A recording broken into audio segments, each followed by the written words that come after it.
creates centrifugal forces that risk undermining the aggregate growth effects with damaging distributional effects.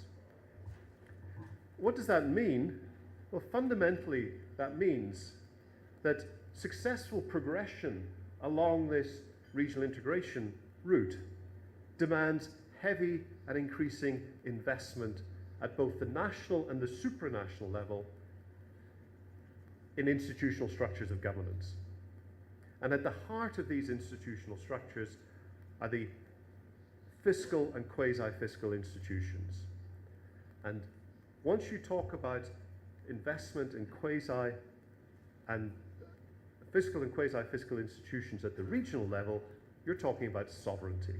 And you're talking about the question of how far are the participants in a regional grouping prepared to pool and share sovereignty?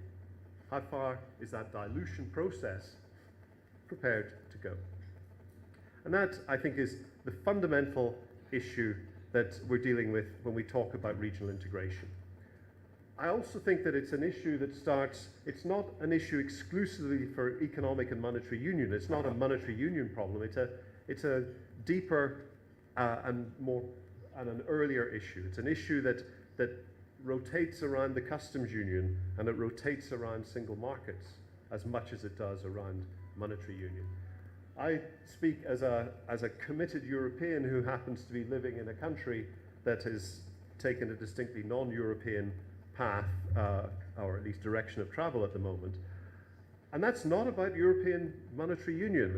As you know, the United Kingdom never entered the European monetary union. It's an issue about these questions of sovereignty at the level of the customs union and the single market. So these deep fiscal issues, I think, emerge at a very early stage in thinking about regional integration. Okay, so let's see if I can make some progress here. Okay. So, very briefly in 30 seconds, what are the promises of ever closer union? This question came up earlier. Why do we want to look at integration? The gains from integration come from the expansion of markets, quite simply. The expansion of markets, the destruction of monopoly that dominates small markets, the ability to exploit the economies of scale, both in terms of production and in terms of the scale and location of infrastructure, if we link it back to the earlier discussion this afternoon. So it's about the welfare gains from scale in economic activity, the feedback from that scale onto productivity, and the ability to combine public and private, domestic and foreign capital more efficiently on a larger scale. In a sense, these are the simple aggregate gains from regional integration. As I said before, an awful lot of the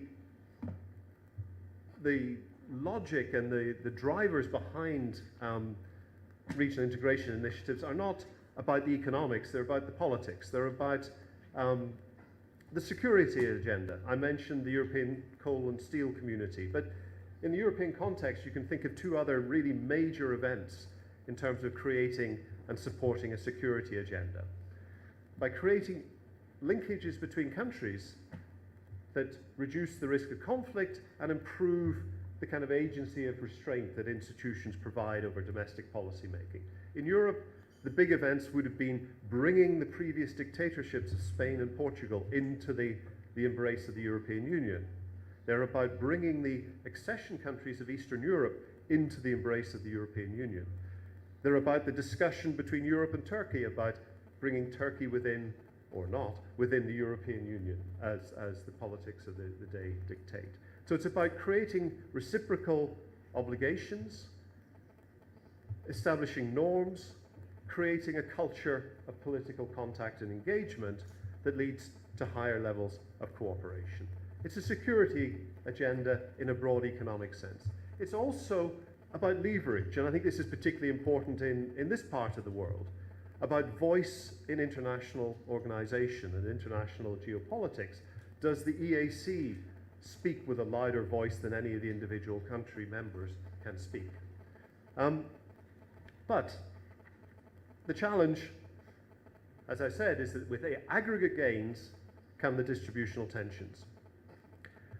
And at any level of regional integration, you get the following sort of tension, that the consumption gains, the gains to you as consumers, are often quite broadly distributed. The cost of goods falls, the access to variety increases. The gains on the consumption side are generally quite broadly distributed within the region, but the costs and the income distribution are highly concentrated.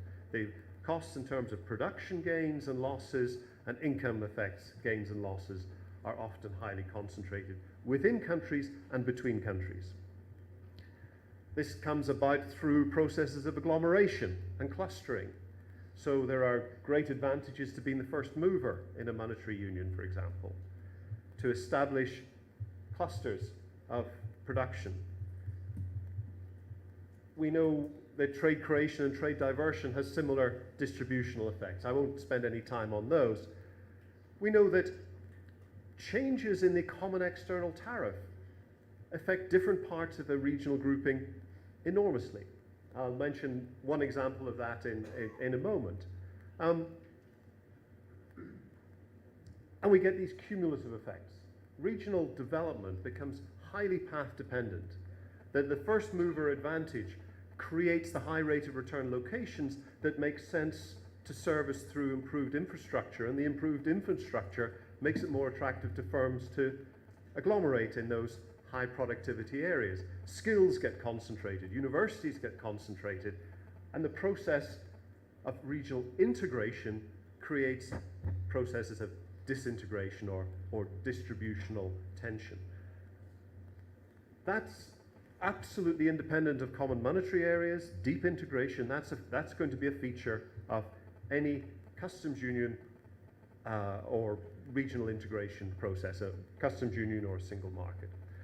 And history just gives us so many examples of why those tensions are extremely difficult to deal with. I talked about the change in external tariffs in a monetary union. In the run-up to the American Civil War, there were a number of cases where tariff changes were pushed through by the northern states of the Union.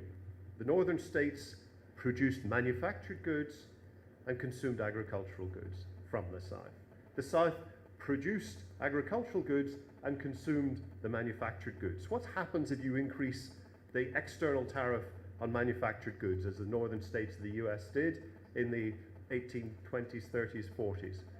That shifts the terms of trade against the South. Now, this is not a theory of the American Civil War, but it's an important part of the underlying tensions that are there.